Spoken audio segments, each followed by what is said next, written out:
With the release of Regulation J, mythical Pokemon were allowed into the VGC ladders, and although not all of them were the most dominant Pokemon we've ever seen, that's okay.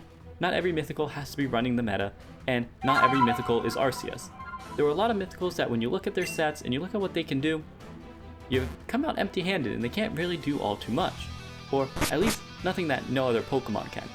And for the title of mythical, a Pokemon that's been worth banning for years and years and years and is still not even tournament legal, that doesn't sit right with me. So these mythicals should be special. They should have gimmicks, special abilities, and just something that sets them apart from any other Pokemon. Something that is game-changing, that makes you think, yeah, I understand why we don't allow it in competitive Pokemon. I believe I found a way to make these Pokemon special and unique, but there's a lot of mythicals, so for today's video, we'll be discussing Mew, Celebi, Jirachi, and Deoxys. Starting off with the original truck-hiding mythical, Mew, the origin ancestor of all Pokemon, and it has access to all TMs. Now, all TMs does not mean all moves. Mew can learn 229 TMs, but with the addition of Nihil Light, there are actually 920 moves, meaning there is a large chunk of moves that Mew simply cannot learn. For its stats, it boasts a very impressive 600 base stat total, with 100 in all stats. Now, this is actually a very common stat spread for Mythicals. The original 3 Mythicals, Mew, Celebi, and Jirachi all had it, and in the same generation as Jirachi, Deoxys decided to be unique. In the next gen, Fion decided to be pathetic, but then Manaphy got us back on track. Not that Darkrai kept us on that track. So, what have we learned? If the mythical looks like a marketable plush, then they probably have the 100 base spread. For its ability, Mew has Synchronize, which might be useful in singles, but as a VGC player, you're not really going to be burning Mew with physical attacker, and if you are, it's Incineroar. But honestly, a lot of mythicals have pretty lame abilities. Not all, but a lot of them do. Which is a little bit disappointing for our original mythical. But before we start making changes, I want to make a fairly big disclaimer. This is not a rebalance. It'd be close to call it a redesigning. I really want these Pokemon to be cool and unique, so balance is not really my primary concern. So our first example of throwing caution to the wind is to give Mew all moves. Why limit it to TMs? Mew should not be held back by the lack of imagination of humanity to create more moves. Plus that dumbass dog Smeargle gets most moves anyway, which once included Dark Void. Okay, maybe we wouldn't give Mew legendary and mythical signatures solely for the fact that I don't want it to just outshine the other mythicals, especially the other plushy ones. But that does mean it gets Blood Moon, Rage Fist, Electro Shot, etc. And if there's any balancing problems with that, blame the Pokemon Company for making those moves. Mew doesn't actually have a signature move, and that's okay. Actually, it does have a Munium Z with Genesis Supernova, which firstly sounds sick as hell. Secondly, just sets Psychic Terrain, so it's not like there's a cool signature effect that I can just convert into a regular move. But with access to all and a lot of signature moves, it's not going to get a signature move. I'm going to give it a new ability, however, and I really want to do something with adaptation. You know, like the ability to adapt, adaptability. Now, real talk though, why does adaptability have nothing to do with adapting? Its adaptability is just choosing your 2 types that you already are good with and just locking into those. I think that is the opposite of adaptability. Anyway, it's the genetic origin of Pokemon, so maybe we can call it like the genetic apex. Shit, that's Mewtwo's TCG Pocket set name. Combine the 2 for genetic adaptation. At the end of each turn, Mew gains resistance to all the types of attacks that damaged it on that turn. So, if an opponent uses a grass type move and deals any amount of damage, Mew gains resistance to grass until it is switched out. In doubles, it will apply to both Pokemon that attacked Mew, so you could kind of run silly sets of giving Mew resistance to ground and then spamming Earthquake. Now, this does not stack with current resistances, so you won't get a 4x resistance, and for weaknesses, they will instead simply become neutral. And I've thought about switching off a Psychic type, but not really going to do that. Fairy type kind of just is a general blanket for most mythical Pokemon because they kind of overlap in their definition, and enough Pokemon will become Fairy type that Mew can stay Psychic type for now. So this ability is pretty similar to Kecleon's color change, but I think it's a little bit better because it doesn't mess with their stab, and it also stacks more and more resistances. I'd probably classify it as a little bit worse than pre-nerf protein, but better than the post-nerf version. And with Mew's now crazy move pool, there's tons of synergy. There's nearly infinite amount of sets you can run with this, and this ability does a pretty good job at not really pushing you into any specific set that you have to run or have to run to use it optimally. Up next is the time-traveling fairy Pokemon that is not a fairy type, Celebi. Speaking of its type, Grass Psychic is pretty abysmal, so we're going to be making it Grass Fairy. Grass Psychic has 7 weaknesses, with 1 being a 4 times and 6 resistances, while Grass Fairy has 5 weaknesses, one of them also being a 4 times, 6 resistances, and an immunity. So it has less resistances and an additional immunity. It's simply better, especially because right now, Celebi kinda doesn't have anything going on.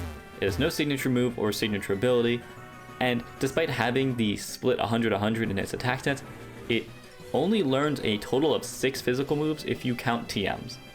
Now, I really like that they're 100-100 across the board. I think the plushie Mythicals is a really fun and great design generally, and since this isn't a rebalance, I'm not gonna try and recommend stat changes for every Pokemon, but for Celebi, I will just throw the idea into the air of the physical attack dropping by 40, then giving 10 to defense, special attack, special defense, and speed.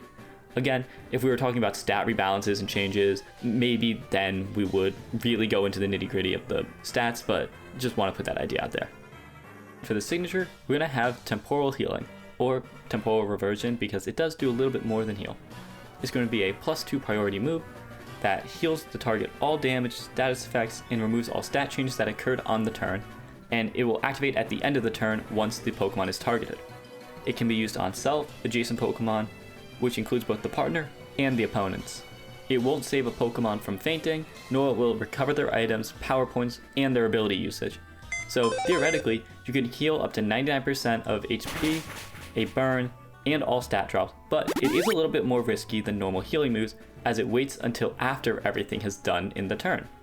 It could also be used to undo opposing setups, which could ruin abilities and items.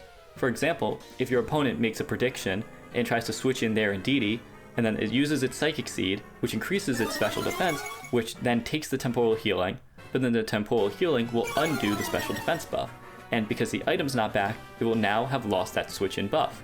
And in the booster energy era of Pokemon, that's actually a lot more Pokemon that work like that. Its current ability, Natural Cure, is kinda eh. Now, maybe if you're a physical attacker, you care more about your burns getting healed, but for a special attacker, it's not great. So I'm gonna give it access to 2 different abilities, Magic Guard and Friend Guard. Magic Guard will make Celebi even trickier to deal with in singles, as if you use Toxic on it, and then it used Temporal Healing on itself, eventually the Toxic will just do infinite amounts of damage. And of course, Magic Guard is just generally a pretty decent ability. For doubles, we're giving it Friend Guard, which is really going to lean into that target Celebi, because this allows the ally to hopefully survive more double ups and then have Temporal Healing on it. Now, there's some other good options in the forms of something like an Armor Tail or a Terraform Zero or a Regenerator. All of those make pretty much good sense as well. But with the custom move, I don't think it really needs a crazy custom ability to stack with it. Finally, just needs a couple new moves. With the Fairy type, it's going to get access to Moonblast, Draining Kiss, and Misty Terrain. And for some grass moves, because why not, give it Grassy Terrain. And although it has Recover, we'll just give it Synthesis. 1, it makes sense, and 2, it is technically better if it's on a Sun team. But I've already done what I needed to for Celebi, so now I'm just really nitpicking random moves. Now we have Jirachi the Wishmaker. I loved that movie. That's actually part of where my obsession with Groudon was cemented so many years ago. Jirachi is another one of the plushie Mythicals, and I'm honestly incredibly torn on changing anything really for Jirachi, because I think its current design is kinda funny. Thunderwave plus Serene Grace Iron Head gives you a 25% and 60% chances to just skip your opponent's turn, which the probability together becomes 70%. And it even has a signature called Doom Desire, which is just Future Sight and is Steel. Unfortunately, it is pretty much never going to be used, not only because the move is not great, but because it's just so hard to fit into its set. Because most of the time you're going to be running Protect, Wish, Iron Head, Thunderwave. And that's because Jirachi is 100% a Pokemon that suffers from having only 4 moves. Paraflinch is usually going to be its best strat. Listen, he's just a silly little guy causing people to rage quit. I don't know. Who could ever be mad at Jirachi? He's just a marketable plush. So, do I necessarily want to change Jirachi? Not really, but for the sake of the video, I will. Firstly, Jirachi is not going to be gaining the Fairy type. Despite Steel Fairy being just absolutely one of, if not the best type combination, Jirachi is a genie, which is kind of towing this line between Psychic and Fairy, more than I think a lot of the others do, especially considering Jirachi has a third eye, and if it didn't have that third eye, maybe I'd be more inclined, but the typing is good as it is. Moving straight towards Doom Desire, that move is unfortunately going to be getting axed, so Jirachi will not have a signature move, but it will be getting a signature ability, which we'll call Wishmaker. Lazy naming? Maybe. Get rid of problem? Okay. She's gone. What it will do is it'll allow Jirachi to target both itself and any adjacent Pokemon with the move Wish. Okay, so now Wish can be used on its allies. Is that it? Absolutely not. When Jirachi uses Wish on itself and its allies, one of the following effects at random will occur. Heal 75% and recover any status conditions, all stat drops are removed and gains an Omni Boost, or creates a substitute with no health loss. But when Jirachi uses Wish on an opponent, one of these following effects will occur at random. It'll inflict damage, the damage will be based upon a 140 base power special Steel type move, all stat increases are removed and all stats are dropped by one stage, or a random Pokemon is switched in and that Pokemon will then lose its item. This is my fairly small, fairly tamed list, but we could go so much further, and that's what I actually want your all's help for. So please comment your versions of Wish for Jirachi, and they can be either offensive or defensive, and then I will do my best to compile them all and eventually have a much larger, much more chaotic, much more complete list for this wild magic sort of Jirachi set. And by all means, go wild on this. As for the current effects we have right now, this is my sort of workaround for the 4 move slot syndrome that Jirachi has, while still being able to keep that gambling spirit of Serene Grace Paraflinch alive. Welcome, Deoxys, well known for getting its shit absolutely rocked by a point-blank Hyper Beam.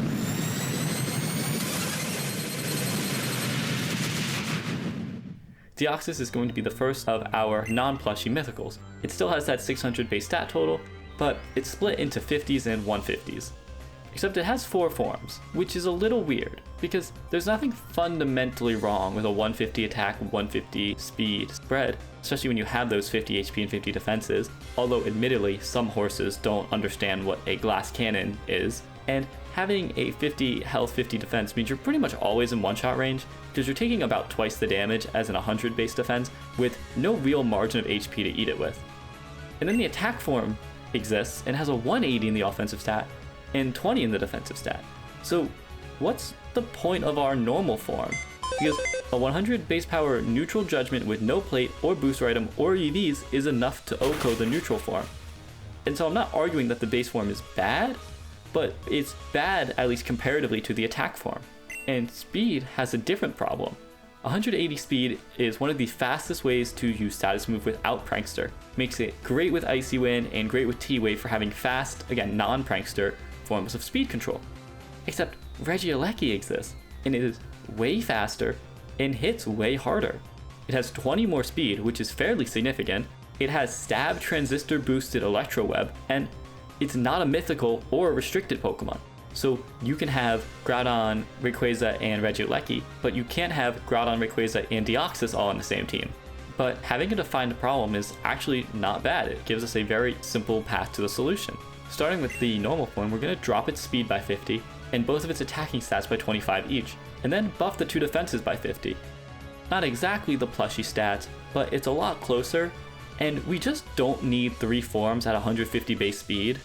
As for the speed form, we're going to drop both defenses by 10, the offenses by 5, and then buff the speed by 30. This now makes it, once again, the fastest thing in the game. Arguably, it could be a nerf, because using all these points just to outspeed one Pokemon might not be the most important, but it just doesn't sit right to me that it's not the fastest thing. And besides, 90 bulk, 50 HP, you're already in 2-ko range, so dropping your defenses by 10 really won't change those calculations all too much. And if it does, just invest a little bit into HP because your HP is so low naturally that'll get you a lot of mileage. But the obvious question is, what does this end up accomplishing?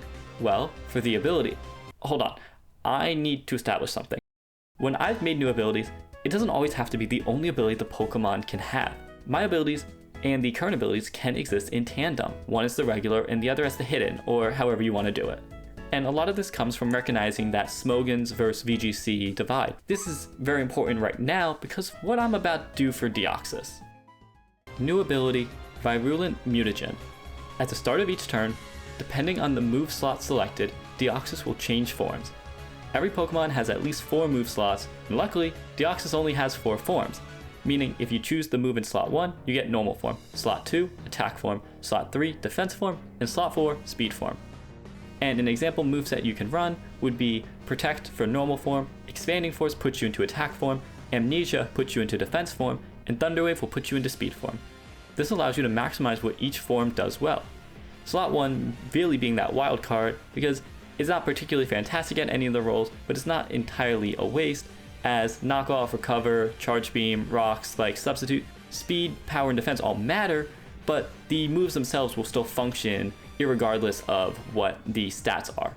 Again, if you want to run Pressured Toxic Stall with defense form, or you want 4 coverage moves onto your attack form, that'll still be allowed, while still letting me make a unique design for a Pokemon, changing its stats so constantly.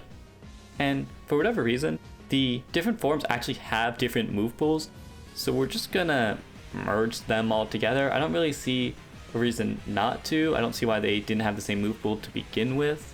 I think we can all agree that Deoxys being able to switch mid-battle is truly the type of ability it deserves, but that is all of the Mythicals from Generations 1 to Generations 3. Coming Generations 4 and 5, they started releasing Mythicals like crazy. But I hope you enjoyed what we did, and I hope you stick around for the rest of the series. But until then, that's all from me.